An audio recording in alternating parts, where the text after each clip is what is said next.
AudioJungle. Vamos a conversar en estudios con el doctor Fernando Segarra. Él es abogado laboralista.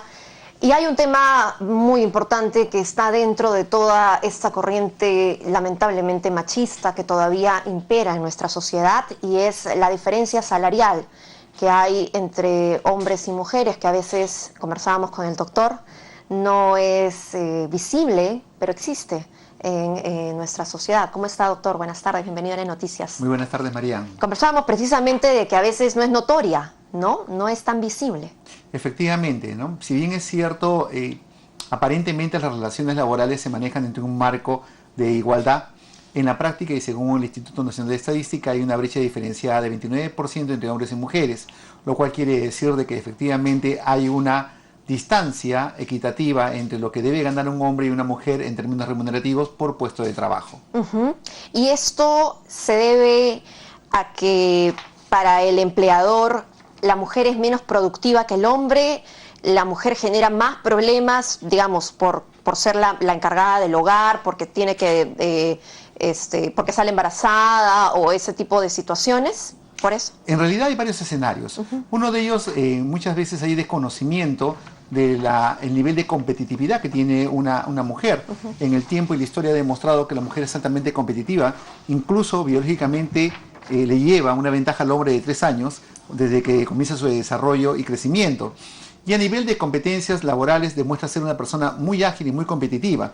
Lamentablemente hay veces por el tema de la naturaleza de la mujer, ya sea por embarazo, ya sea por una sociedad de unión de hecho o convivencia o matrimonio, de alguna manera la mujer es la que asume mayor responsabilidad y eso hay veces no se valora adecuadamente en un centro laboral. Si miramos bien el tema de la mujer es mamá, la mujer es esposa, la mujer es trabajadora y la mujer tiene la condición de tal, ¿no? Entonces las responsabilidades son mayores a una carga y sin embargo eso no le resta competitividad cuando comienza a incorporarse al mercado laboral. La diferencia puede ascender a 572 soles de diferencia, más o menos. No es poca cosa. Y esto puede crecer mucho más cuando tenemos elementos que debemos tener en cuenta. Si recordamos el mercado laboral, hablamos de que en realidad el 95% se compone de micros y pequeñas empresas. Entonces dejamos un margen muy pequeño para lo que es la empresa, la gran empresa. Hablamos del 1 o 2% de pronto y una diferencia marcada, complementada por mediana empresa.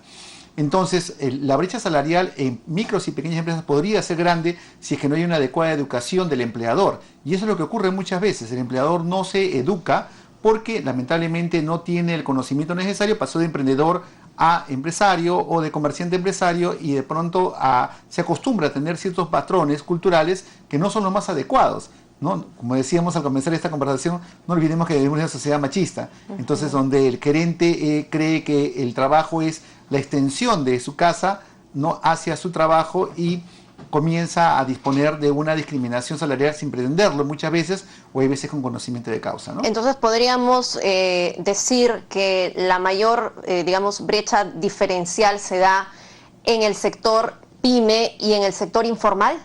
Sí, evidentemente en el sector informal porque no hay ninguna relación que lo controle, ¿no? Y que representa en el Perú casi el 70%. Así es. ¿No? Mientras que en la gran empresa, por los patrones de competitividad que desarrolla a nivel de competencia, o sea, una gran empresa compite con otra gran empresa para agarrar una participación del mercado. Entonces ahí lo que le interesa fundamentalmente es que la mujer tenga una participación muy activa por sus competencias personales, técnicas, profesionales, y de pronto la brecha no podría ser tan notoria porque lo que le interesa a la empresa a fin de cuentas es ese resultado, más allá del sexo o la condición que tenga. Bueno, SUNAFIL pues tiene una serie de normas, a nivel laboral de fiscalización que han implementado, pero que se van dando poco a poco, ¿no? Esto va a ayudar, pero aún a largo plazo. Esperemos que ayude, pero no es un tema que va a ser inmediato, ¿no? Bueno, acá habría que tener presente, la ley fue dada el año pasado, su reglamento también, y ha habido incentivos de alguna manera de orientación tibios por parte de la SUNAFIL respecto a poder orientar sobre lo que significa el cuadro de categorías y funciones para trabajar una banda salarial. El tema es que ha salido hace poco ya el protocolo para poder hacer fiscalizaciones y hace pocos días una guía metodológica para poder implementar estos cuadros de funciones y categorías. Entonces, la fiscalización de la SUNAFIL, según el protocolo publicado recientemente, está indicando 3 criterios fundamentales. Uno, está diciendo, exhíbeme tu cuadro de funciones y categorías hasta antes de la publicación de la ley. Hablamos de diciembre de 2018, por ejemplo, ¿no? Perdón, 17. Y la segundo momento es, muéstrame tu cuadro de categorías y funciones de puestos de trabajo con vencimiento a junio del 2018, ¿no? Entonces, 2 criterios que van a querer utilizar para poder fiscalizar. Y el tercero es que exista una denuncia de parte para poder fiscalizar aparentemente una discriminación directa o indirecta respecto a remuneraciones. Claro. ¿No? Entonces la SUNAFIL lo que ha hecho es establecer parámetros para poder decir, este va a ser mi protocolo, cómo yo voy a fiscalizar en la banda salarial. Ese es el protocolo. Y si se cumple bajo estos criterios, si tú me demuestras que tu banda salarial, tu cuadro de categoría y funciones, tus puestos definidos, no se observa discriminación salarial, entonces estamos bien. Pero si yo evidencio lo contrario, entonces estaríamos hablando de una sanción y una multa. Y las multas de la SUNAFIL tienen 2 criterios muy sentidos. Uno es la gravedad, multa leve, grave, muy grave, y la segunda es la afectación del número de trabajadores. Son multas que pueden llegar tranquilamente a más de 186.000 soles, ¿no? Claro, pues por eso le decía que esto va a ser un trabajo a largo plazo y digamos que no se va a ver de manera inmediata los resultados porque hay mucha informalidad y digamos que la SUNAFIL puede estar detrás de las empresas formales, pero detrás de las informales eso sí toma mucho trabajo. Y ahí tenemos 3 datos importantes y qué bueno, Marian, que hagas la pregunta. Estamos hablando que la fiscalización empieza para la gran empresa, solo para la gran empresa, porque las micro y pequeñas empresas empiezan a partir todavía el 1 de enero del 2020.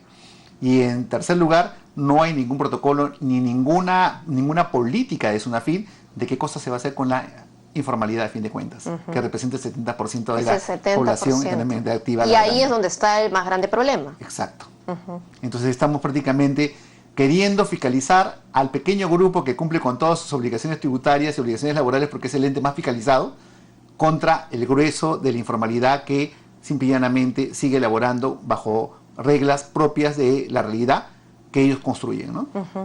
Bueno, esperemos que esta situación realmente pueda irse revirtiendo con el tiempo, porque finalmente lo que se necesita, como usted me mencionaba en una parte de esta entrevista, es el cambio de chip en el dueño de la empresa, en el dueño del negocio, que pasó de ser un emprendedor a ser el gerente del negocio, que lleva, como usted mismo me mencionó, su casa hacia el negocio y cree que pues es una extensión, ¿no? Y lo maneja de la misma forma. Entonces lo que hay que cambiar es la educación. Sí, efectivamente coincido contigo, Marian. Lo que hay que cambiar acá es el tema educativo. El factor de educación es vital para todo tema: seguridad ciudadana, cambio de forma de ser un buen contribuyente, cambio de forma de llevar una buena relación laboral, cambio de valoración del ser humano como tal. Bueno, y en todo caso, los trabajadores informales, ¿qué opción tienen? O sea, digamos, ¿tienen a dónde ir, a dónde acudir? Efectivamente, la SUNAFIL siempre hace invitaciones de manera inductiva. Últimamente estuvo mandando cartas inductivas para formalización de trabajadores que no estaban en planilla, orientando a las micro y pequeñas empresas para que puedan incentivar la formalización. Entiendo que las cartas inductivas le ha dado en algunos casos buenos resultados. Y también tiene lo que se llama las denuncias de parte, o sea, un trabajador que sienta que hay una vulneración a sus derechos laborales, ¿no?, incluyendo el de la discriminación remunerativa, puede acercarse a la SUNAFIL y hacer su denuncia. El ente inspectivo hará la valoración del caso y si considera que debe de realizar una inspección, lo hará.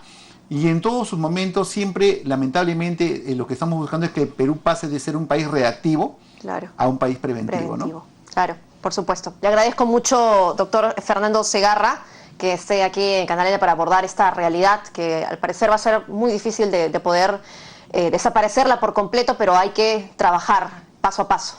Muchas gracias. A ti, María, muchas gracias. Muy amable. Bien, hacemos una pausa y regresamos de inmediato con más información. Audio Jungle.